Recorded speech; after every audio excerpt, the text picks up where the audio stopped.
Hey guys, welcome back to the 31st episode of Let's Play Space Engineers as a German engineer. I'm Daniel. I was born and grew up in Germany, and I've been living and working as a software engineer in the San Francisco Bay Area, Silicon Valley, for the last 10 or so years. As you might be able to tell from my voice, I'm just recovering from a cold. If I'm a little bit raspy, please excuse me, but we're going to work through it. In the last two episodes, we worked on the 3D printer, and I think there's a couple things that I still want to kind of go over in this episode. I think there's two major things that I want to do with the printer. Let's get to the dashboard quickly so that we can kind of spell it out. So there's two things still that I want to improve about the printer. Last time we did a test print, and it printed something, but it wasn't perfect. So the major issue that I identified there was that depending on the alignment of the direction of the printable object, if we're coming from one direction and then raise the object up and then go over in the other direction, it's possible that we actually need to pass by the printable object on one layer in both directions. Just putting this down as double pass each layer. And then the other thing that we need to do is, not only as a result of this, but especially as a result of this. So like what this means essentially is that we will double the print time of anything that we're printing, which is, the print time is already pretty high on this printer. It's not moving particularly fast. Ideally, once it's all set up correctly, it's like fire and forget, so you can just start a print and then do something else while it's printing, so the speed is not necessarily critical. But especially if we pass every layer twice, then we're effectively doubling the print time, and optimizing the print time a little bit, especially on smaller prints, is going to be really important.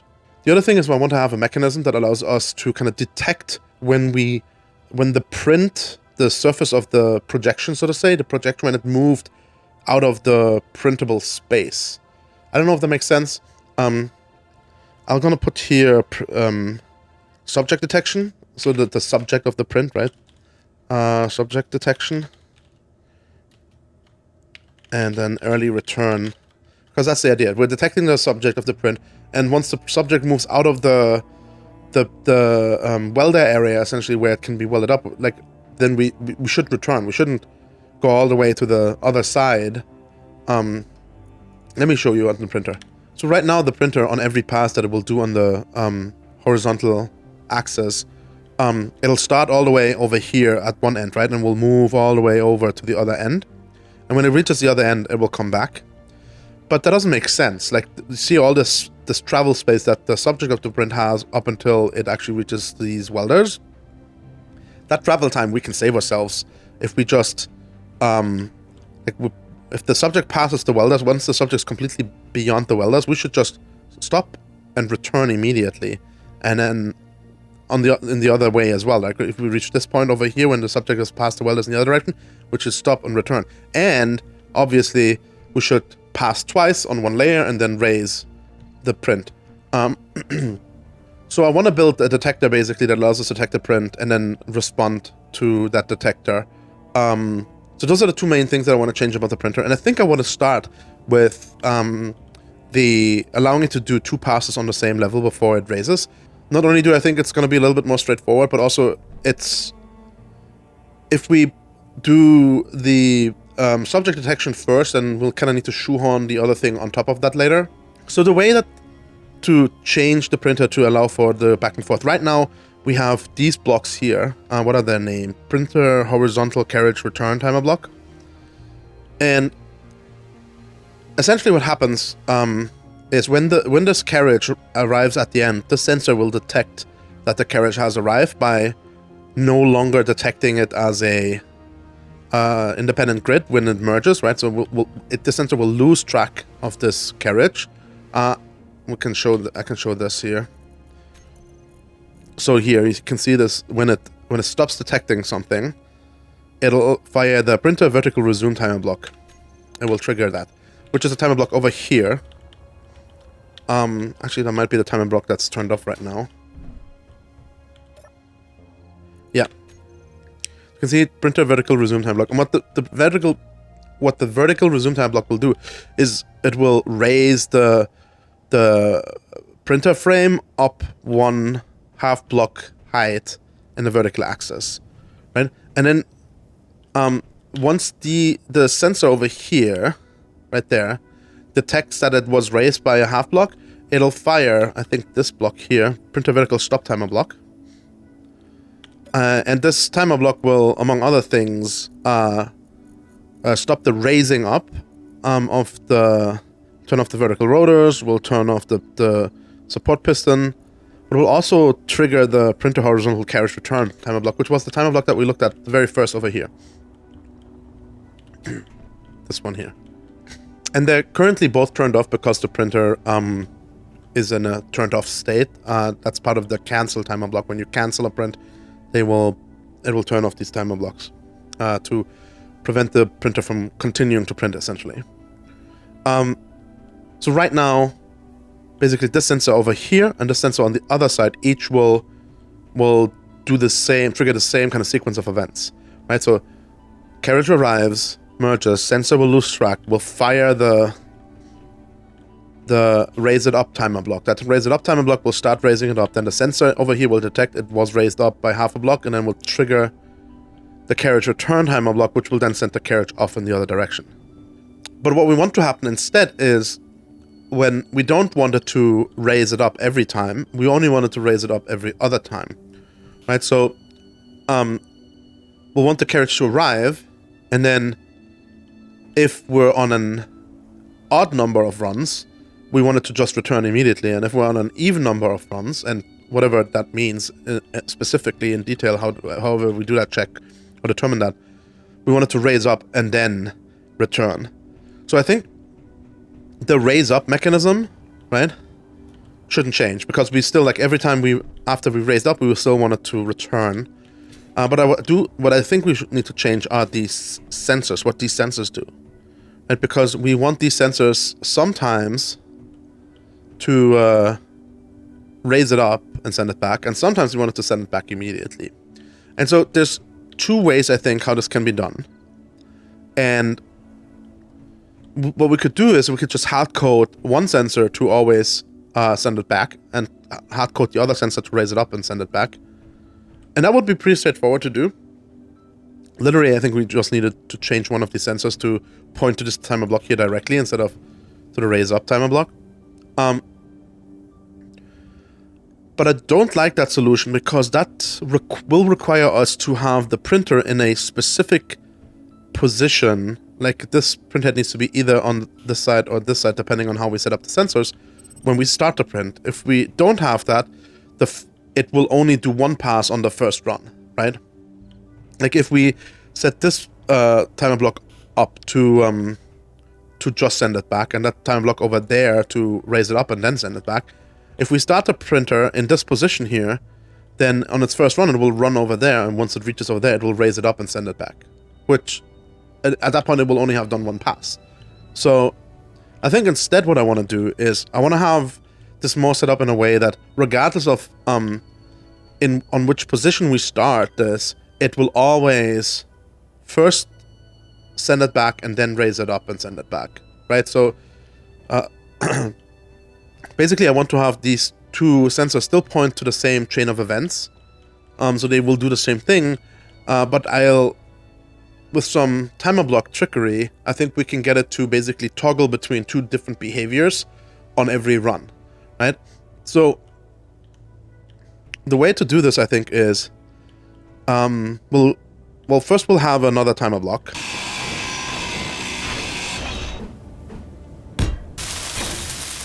So this timer block will be the timer block that each of these sensors are pointing to. So it will include the logic for essentially splitting into two different paths, right? One path being immediate return, and the other path being raising it up and then returning it.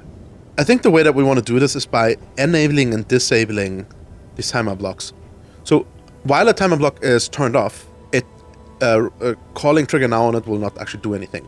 So we can use that to our advantage, right? So what we can do here, for set up actions, we can say that we want the return carriage block, yeah, this one here, we can trigger now, and then we can toggle the block on off. So one thing I'm curious about is right now the character turn timer block is off. And I'm curious if we toggle this on and off and then trigger now in the same sequence, will it actually send it or will it not send it? As in, will this block effectively turn on and be ready to be triggered if we toggle it in the same sequence? Because if that's the case or not will be important for this functionality. So let's trigger this here.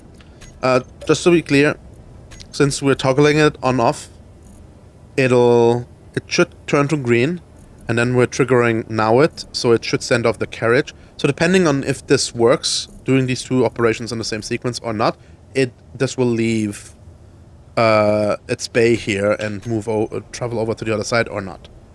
Okay, so let's see. Okay, so it did leave. So toggling it on in the same sequence and then sending it off does work. What we can do here now is, if we were to hit this here again, the trigger now, we'll wait until it's over on the other side, but once it's over on the other side, we hit this again, it'll actually end up first turning it off, because this is the toggle, right? It switches between off and on, back and forth, and then trigger now. And so on the next time we press this, we trigger this timer block here, it'll actually not return it. It'll just turn it on. Off, sorry. It will just turn it off, and then the next time we trigger it, it'll send it back again. So we have like half of the behavior that we need already, right? We want it to send it directly every other time. And now the only change that we need to do is, like, this timer block we just need to toggle on and off as well, every other time, but like offset, right? So while this timer block is on, the other one needs to be off and reversed. Then there's one little thing, because this timer block here also needs to run this timer block over there in the end. We do need to turn on this timer block over there when we run this one, and then possibly turn it off again. I need to think about that, if we need to turn it off again once we've reached our destination. But we'll see about that. So it has reached the other side. So now when we trigger now, this timer block should first toggle this one off and then try to trigger this, which will fail. So I'll hit the trigger now, but we expect nothing to happen. Let's see. Trigger now. Yeah. This seems to be still firmly docked. Oh, we see that this one is off now, this timer block, which is exactly what we expected. So now if we trigger now again, it should come back again. Let's give this a shot. And it will toggle on this block and then trigger it, and this will be on its way back. Yeah, perfect. Now we need to make sure that these two timer blocks are, their state is opposite to each other, right? So right now this timer block, no, sorry, this timer block. This timer block and this timer block, their state needs to be opposite to each other. So right now this one is on, and this one is off. I will go into this timer block here. Right, and we're toggling first and then triggering, so we're going to do the same thing with the other timer block. Resume. Yeah, vertical resume timer block. We're going to toggle this on off, and then trigger now. So now it will trigger this block immediately, or raise up and do its kind of raise up thing every other time. Depending on this. So the next time that this comes, if I hit this, it will raise this up and then send it off. However, the then send it off behavior, actually right now, what will happen, right? If we look at this here, next time I press this, it will toggle the vertical resume timer block on and then trigger it. Right, because it's off right now, and it will turn it on and then trigger it. But it will also toggle the character turn timer block. This one here, this one right here next to me, will turn that off and trigger it, which is okay because we don't want it to trigger immediately. But once we have raised the whole thing up, this timer block will be off. So when we get over here, right, and we reach this timer block here, and we say, we have raised it up and we want to actually send it back, this action here, when it tries to trigger this, will not work because that timer block over there will not actually be on. So I think what we need to do is we need to make sure that when we are triggering the vertical resume timer block, we turn on that timer block over there, so that it is on to be triggered when this timer block here fires when we reach the next increment stop. But then we also need to turn it back off again from this timer block because it was off and we wanted to retain that off state, so that when we trigger our split timer block up here, right, that kind of chooses bit that is responsible for toggling between the two behaviors, the next time it comes along, it wants to trigger the carriage return timer block immediately, which will mean that it will toggle it and then trigger it, and so only if it is off, it will actually toggle it on and trigger it correctly, right? So, meaning, in this timer block, we want to turn on the carriage return timer block, and in the stop timer block, we want to turn it off.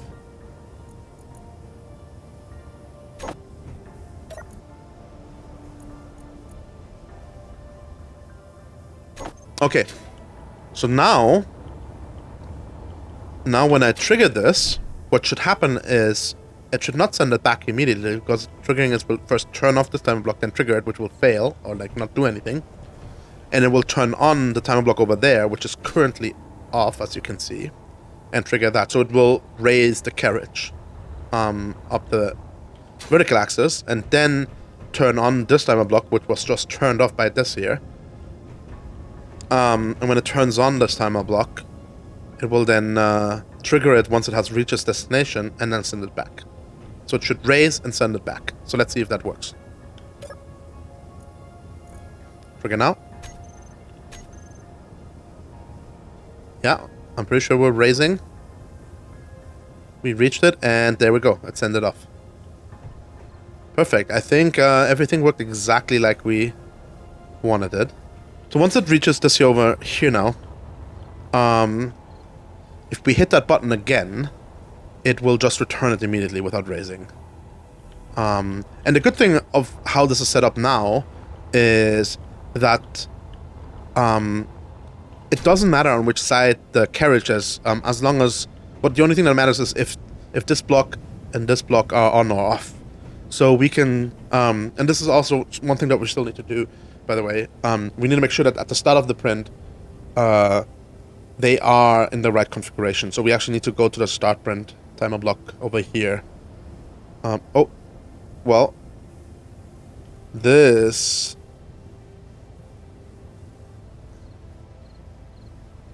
Oh, sorry.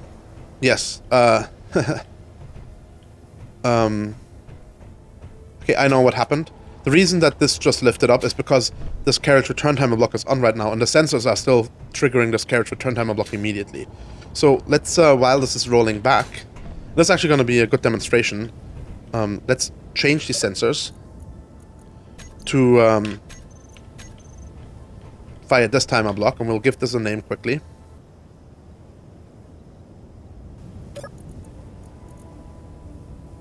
So I updated this to trigger now this timer block. So now when it comes over here, it will trigger now this timer block, which then at this point, this here is off and this is on. So it will toggle these and execute these, meaning it will send it back immediately and not raise it up. So let's, while this is moving, also go quickly over there and update the other sensor. Okay, perfect. Let's wait for this to arrive here and see if it does the right thing. And then what we need to do is we need to update a couple of these kind of control timer blocks over there, specifically the start and also the cancel. Because the cancel right now turns off the raise and the carriage return. But instead what we need to do is we need to turn off this time block here, because this is the one that everything funnels through at this point. So let's watch this quickly here. Perfect, that's exactly what we wanted. Okay, let's go and update the control timer blocks. So this is the cancel timer block. So right now it toggles off the vertical resume and the carriage return. So these we remove both. And we'll just put the double pass timer block on there and turn that off. And so this is the start timer block here. I'll check these timer blocks over here in a second as well if we need to make any updates. But we definitely need to make sure that when we start the print, that the timer blocks over there are and over there are in the right configuration, so that we don't start with a pass lift, but we do a pass lift. If that makes sense.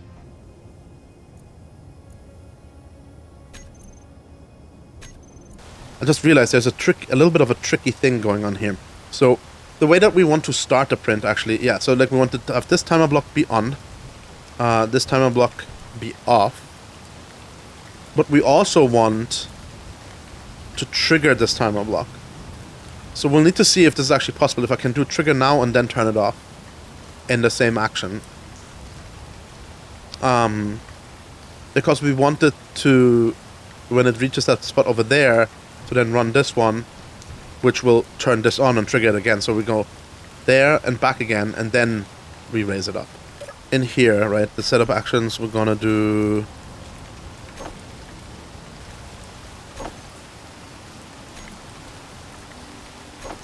It'll make sure that when the carriage reaches the other side and triggers the double pass timer block, that it will return it again instead of raising it up. And then one last thing I need to do, I need to make sure that the carriage return timer block is on in when the reset completes, because we need it to be on for the printer to start. Okay, so I think they're going back and forth and then raising every other run basically is working as expected, is working correctly. Let's see if these control blocks are working correctly as well that we've now configured. So we want to cancel the print. I'm going to trigger now the cancel one. Yeah, I think the blocks have turned off. So this block over here has turned off, which is the most important one. So it will not send it back again once it reaches the other side. Let's quickly wait for that to happen. Okay, it has reached the other side and it stopped exactly like we wanted it to. But let's go to the reset. This should bring the entire printer back down again.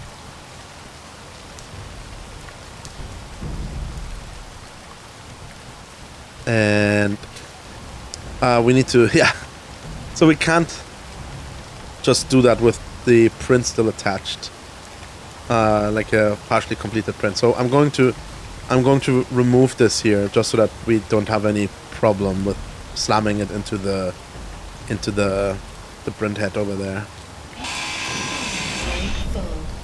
Okay, I'll clean this up later. For now I'll leave it like this. And I will actually turn off the projector for now as well until we're ready to actually do another print.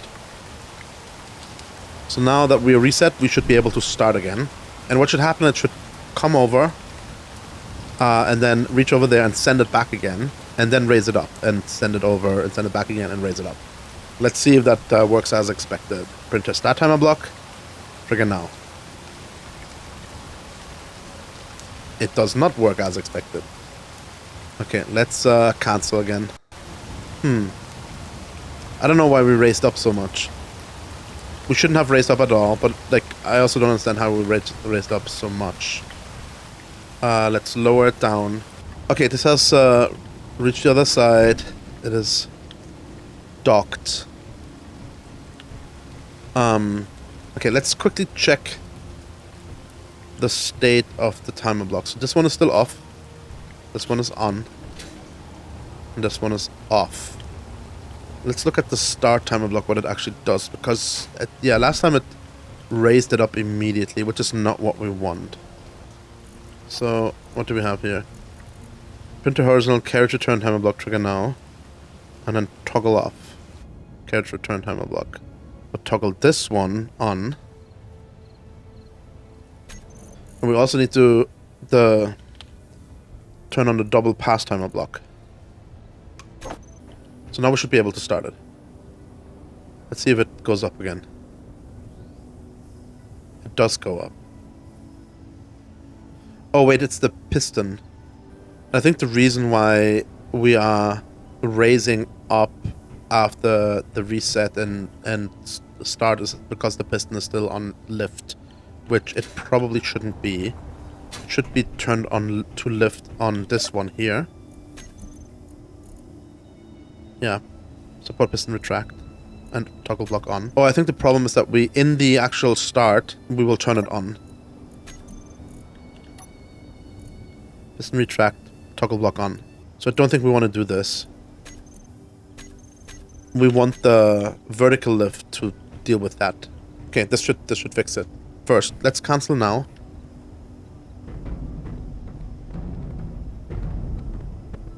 So now we should be able to start it, and it shouldn't start raising immediately because we have the piston off. Start. Okay, perfect. So we're not raising. This is coming over. Okay, let's watch this for a second here. Okay, this is approaching the end here. Once it has reached that, it should raise and then send it back.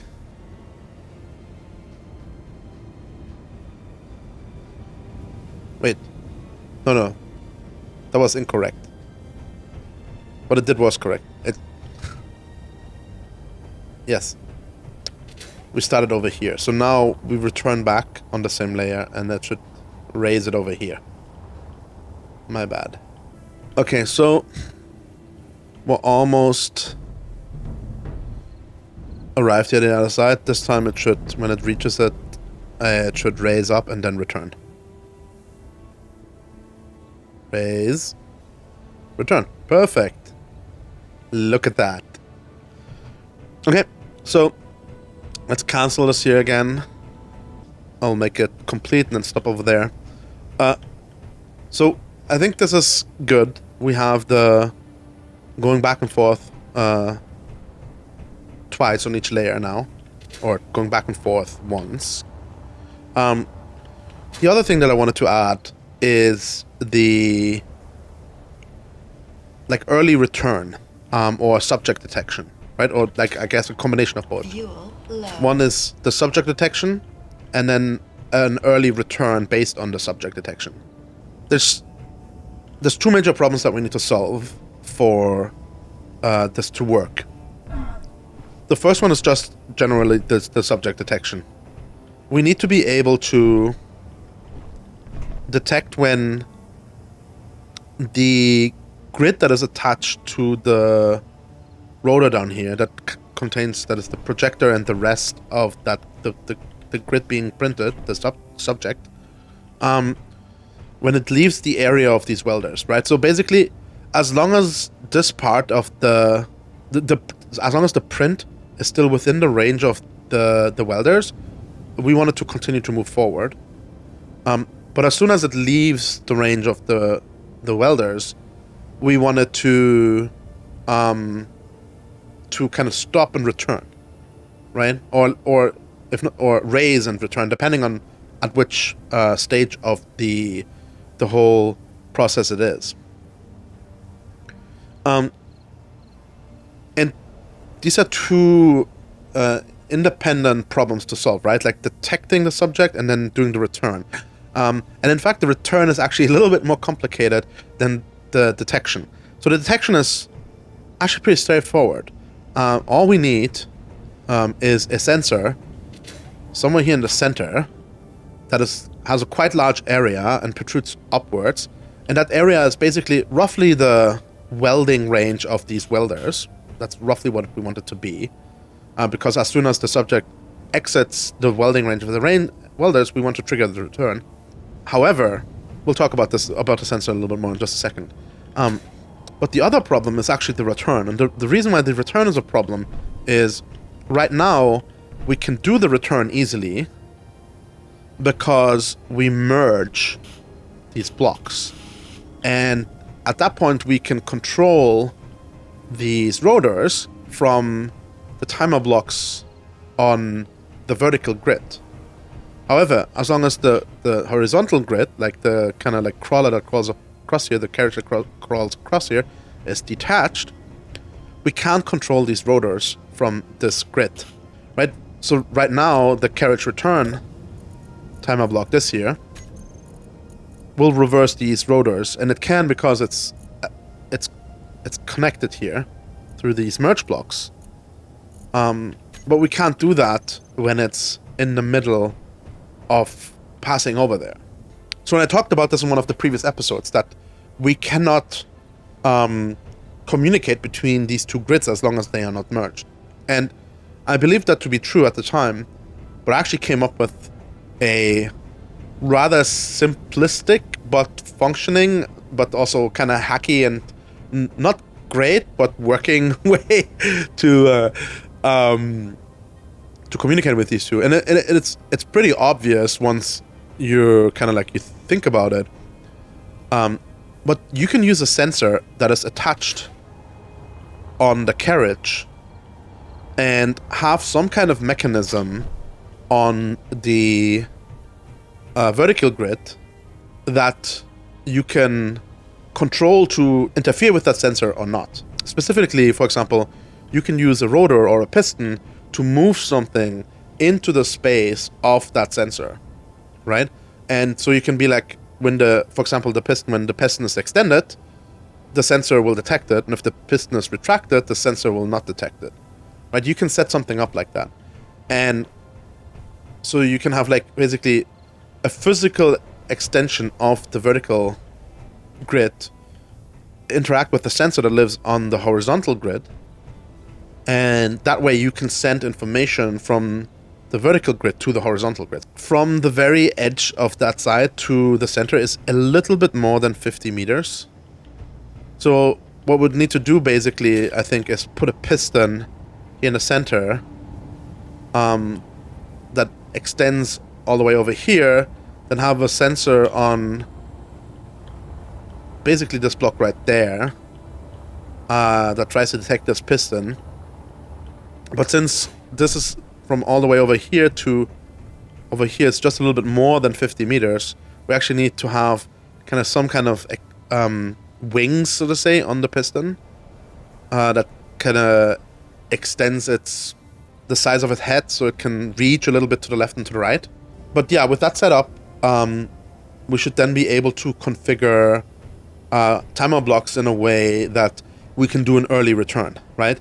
The only difference is that this carriage return block here, instead of reversing these horizontal rotors, we would be reversing this piston, which will then reverse the horizontal rotors on the detached horizontal carriage grid for us. Let me start with setting up the sensor down there, and then we'll take a look at the sensor, how it looks, just so that you get a better idea of that. And then we'll do the piston and the sensor here and set up the timer blocks. Okay, let's get to it here. Okay, so I think this here is a reasonable setup. I put the sensor right over here, right down here, and it has a total extension of 50 meters in each direction, and it just about reaches the end here on each side. So right now it's still set to player detection, right? But like, you can imagine if I was the subject, right? I would enter here and then not get killed by these welders, hopefully. And then when I exit here, boom, now it'll trigger the early return and we'll just go back again, right? And then go over here again, and then boom, he'll like raise up and then go back in again. Boom, early return. Like, that's the idea, right? The next step is to build the kind of transmission system, right? That we can transmit data from this one grid to the other. And as I mentioned, we will need a piston here, and we'll need a sensor on this, and we'll need some more blocks on the piston to kind of like extend its kind of like physical space, and you'll see why that is necessary in just once I have the other parts up. So let's put those up quickly.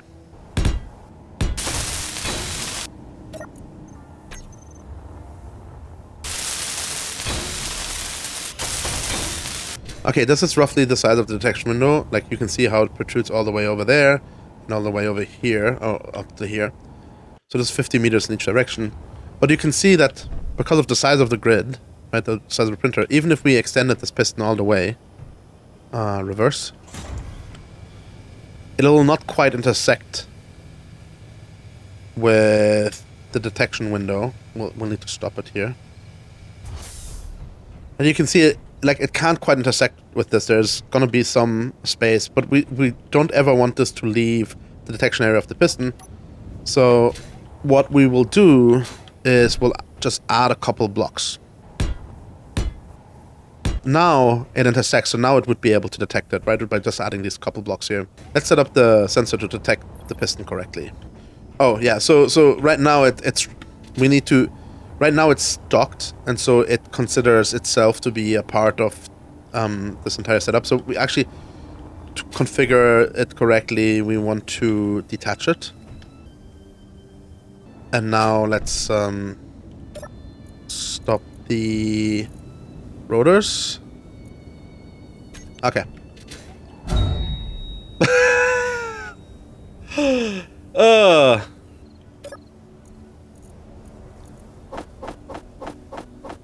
So I adjusted the sensor a little bit to kind of be a little bit higher up, so we don't actually detect this grid over here by just having the sensor go down too much. We had to raise the piston up a block to kind of like allow for that, right? So the piston can still intersect with this. And so the sensor is now set to detect latch grid chips, which is interesting. Like, even though this is merged with merge blocks to the station, the sensor still detects it as a latch grid chip, which is actually quite interesting and useful in this case here, right? So we're detecting a latch grid chip, and now if we extend this piston, let's reverse it and toggle it on. There, it just turned green.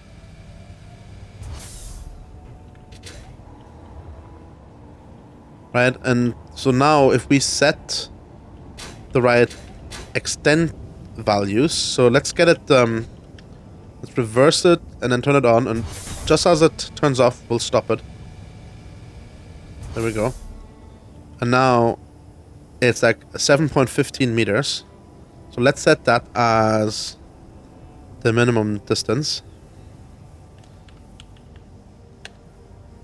And then we'll set the maximum distance of 7.4 meters maybe. So now we should be able to turn this on, reverse it, and it'll turn on, and reverse it again, and it turns off. Right, so every time we reverse the piston, we'll toggle this on and off, and we can retract it to turn it off, and extend it to turn it on. One last change I want to do to the piston, to kind of like reduce its latency, so to say. So we're just going to turn up the speed as high as possible. There we go. Perfect. We can mess with these values a little bit, because like right now it's on, but it's like barely touching it. And since these are latch grid chips, right, that are detached grids and that are going to move around a little bit, I don't want to accidentally trigger this. So I'm just going to go ahead and turn this up just a tiny bit. Now that we have this piston set up, we need to think about how to actually orchestrate the early return, right? And the question here is not like about it being early return or having anything to do with the subject detection sensor down there, but more so, how do we make sure that this early return does exactly what we want it to do? So ultimately what we want to do is we want to trigger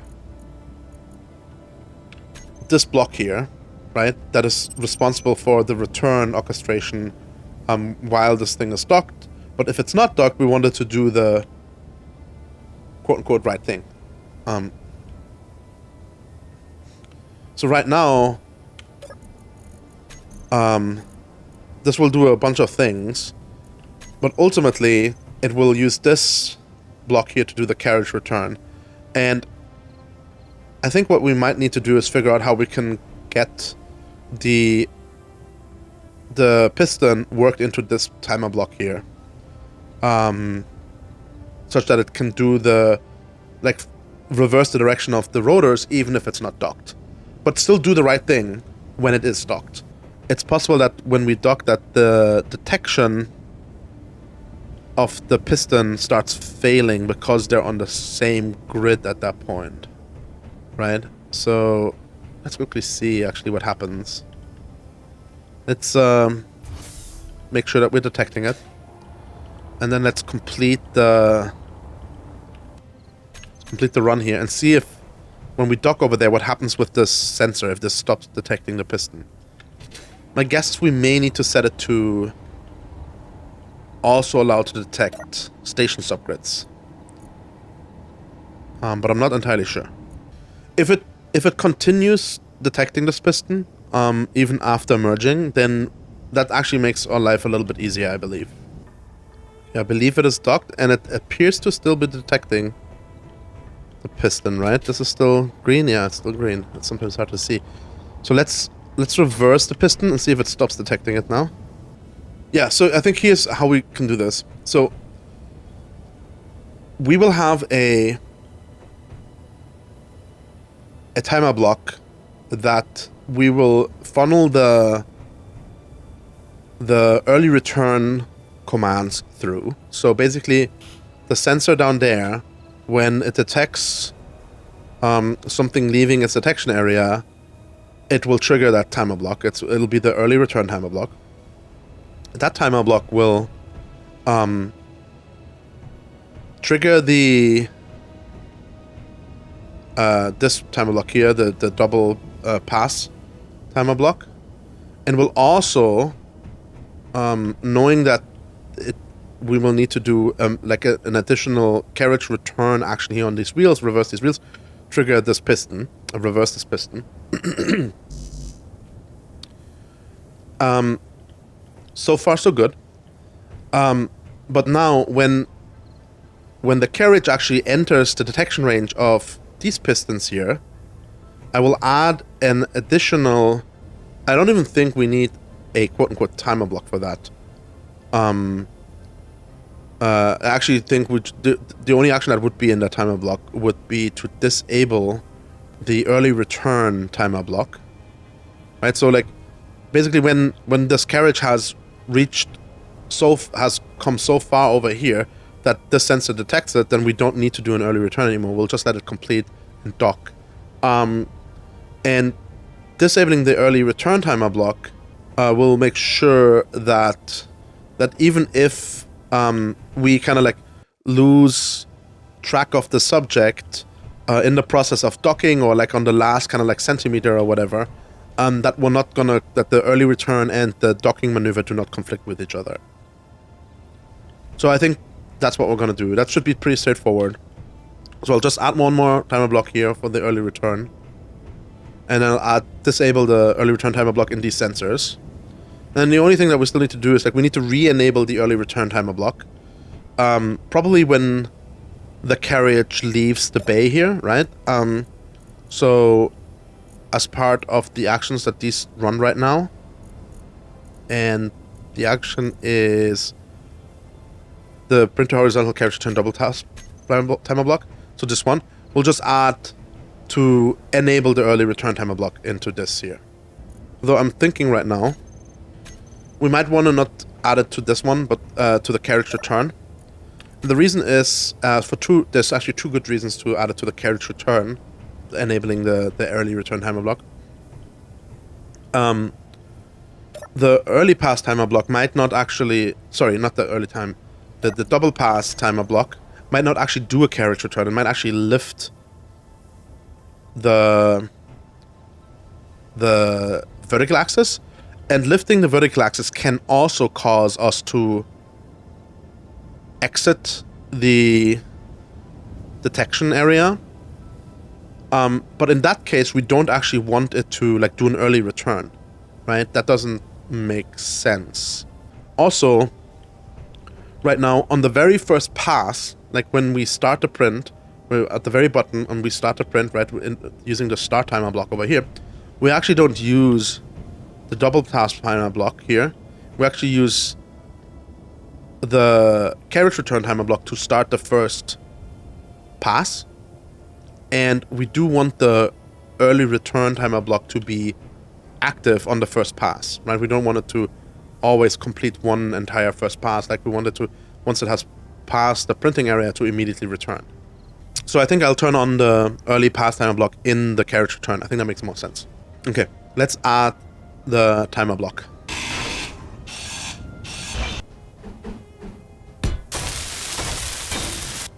Okay, the early return timer block needs to do a double pass. And needs to trigger the piston.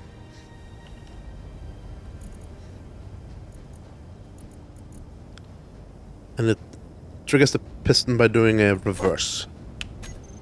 And I think that's already it. Then the carriage return needs to then enable the early return timer block. Turn that on. The sensor here and the sensor over there need to turn them off upon being activated.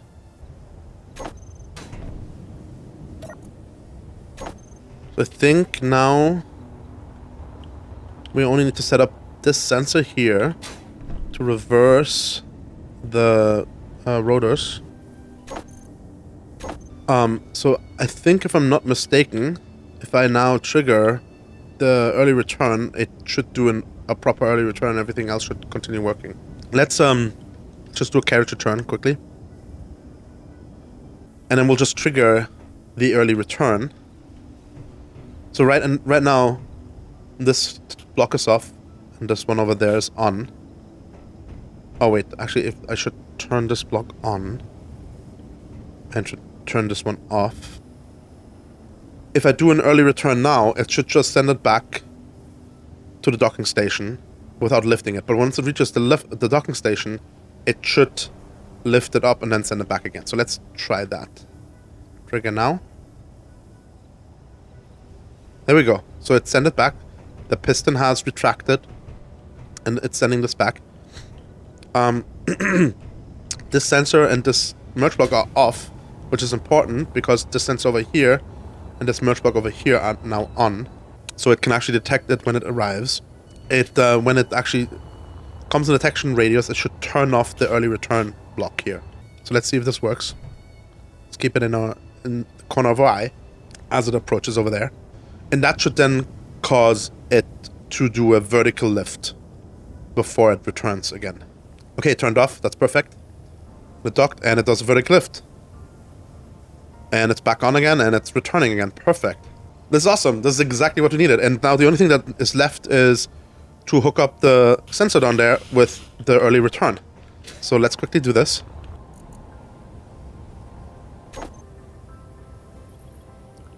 Oh yeah, I think it detected. I heard a sensor definitely.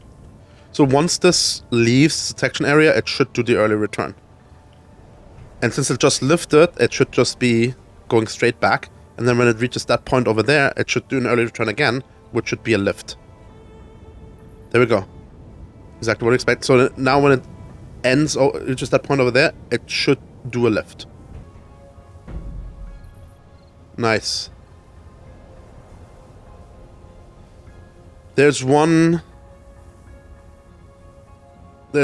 issue. I'm not sure if you noticed it. It actually reverses the direction immediately, which leads it to start rolling back before the lift is completed. And that's actually not something we want. So I think the part of the problem is that we do reverse the piston in this block here, when really we should reverse it in this block. And it should be in this one because this one is being triggered from the mechanisms over there once the lift has completed. Maybe what we need to do is reverse it, but turn it off. and then turn it on over here so that the actual reversal then triggers. I think that makes sense. Yes, I think that makes sense. We can't just turn it off to ignore the reversal, because the reversal will still actually happen. Like, it will still change the direction even if the block is off, but it will then just start moving the other direction when it turns on. So reversing it here and then turning it off, I think is the right call. So the reversal won't actually take place until the lift has completed. So it will move a little bit further out in that case, but that's fine. So let's do an early return quickly. So it's lifting and it continued rolling that other direction. I don't know if you guys saw it, right?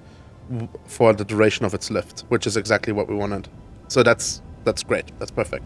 I think we may need to turn off the early return block also when we're canceling the print and resetting everything. So let's quickly go and add it to these blocks over here. So yeah, when we're canceling the print, we do need to turn off the early return. And then when we're resetting, we also need to turn it off. Okay, then let's cancel. And reset.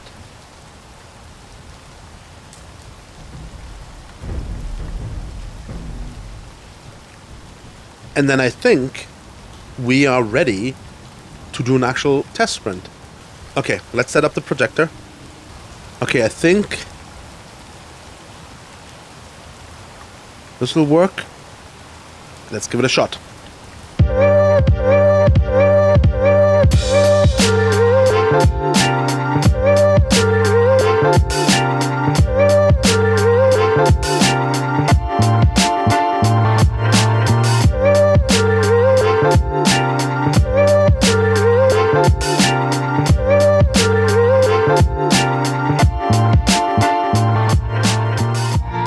Okay, so I had to cancel the print and reset the printer because there were two problems. First of all, this piston needed a little bit more extension space. It started kind of like flip-flopping back and forth when it shouldn't have. And then this sensor here, I needed a little bit more clearance here. It came, it was too high, basically, the detection area, and it never stopped detecting this grid here. So with that fixed, it did print kind of like the first layer-ish, but that should be fine. Let's start.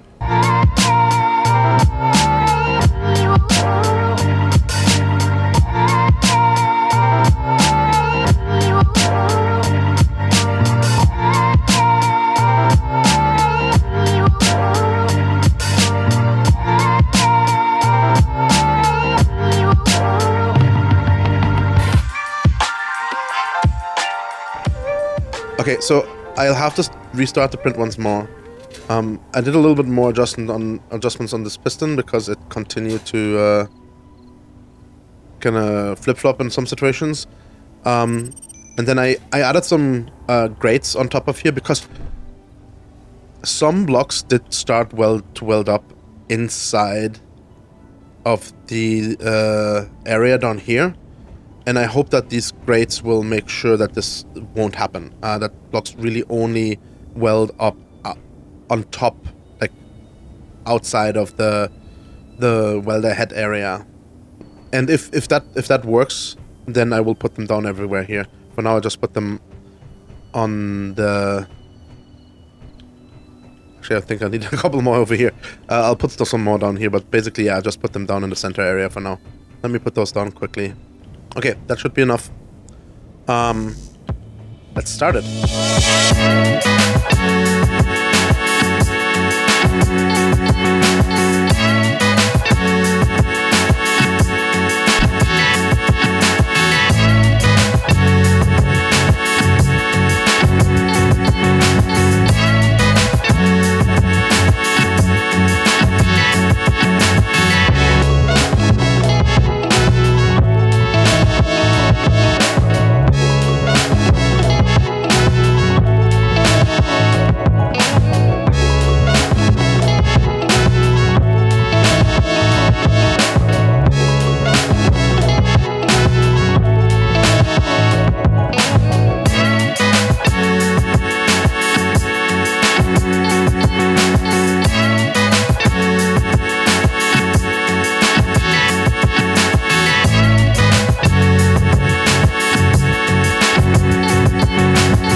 Okay.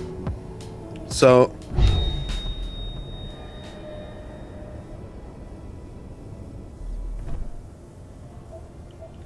I'm not sure how I died there.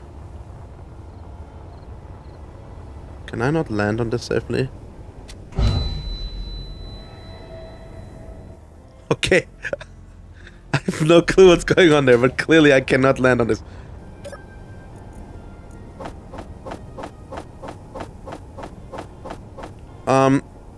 So overall, you can see that this is not technically fully completed. A couple things were missed. But it's mostly the batteries, which don't have power cells. So I think the problem here was just I didn't have any power cells left. Which makes sense. And then the other problem here are these thrusters.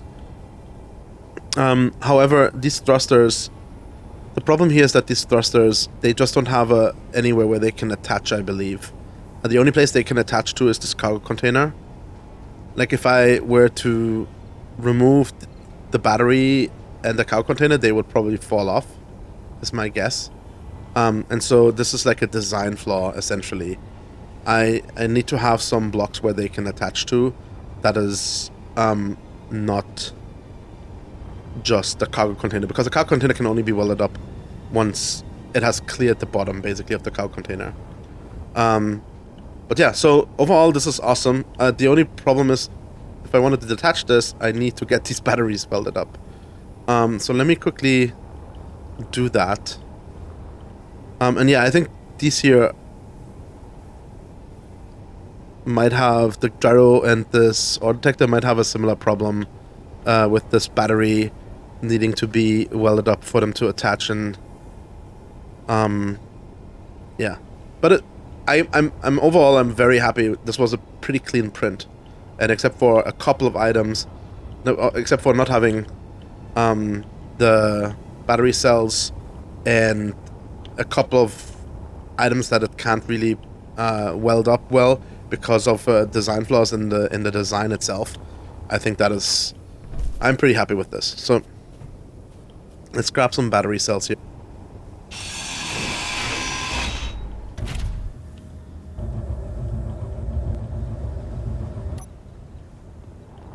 Oh. Okay, let's land it. I don't have gyros and I don't have whoa. Come on, landing gear. There we go. Okay, I've welded up all the parts that were missing.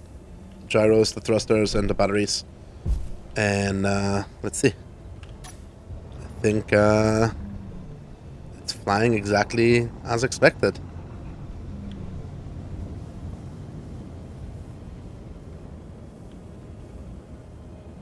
Awesome. Let's quickly dock it somewhere to charge.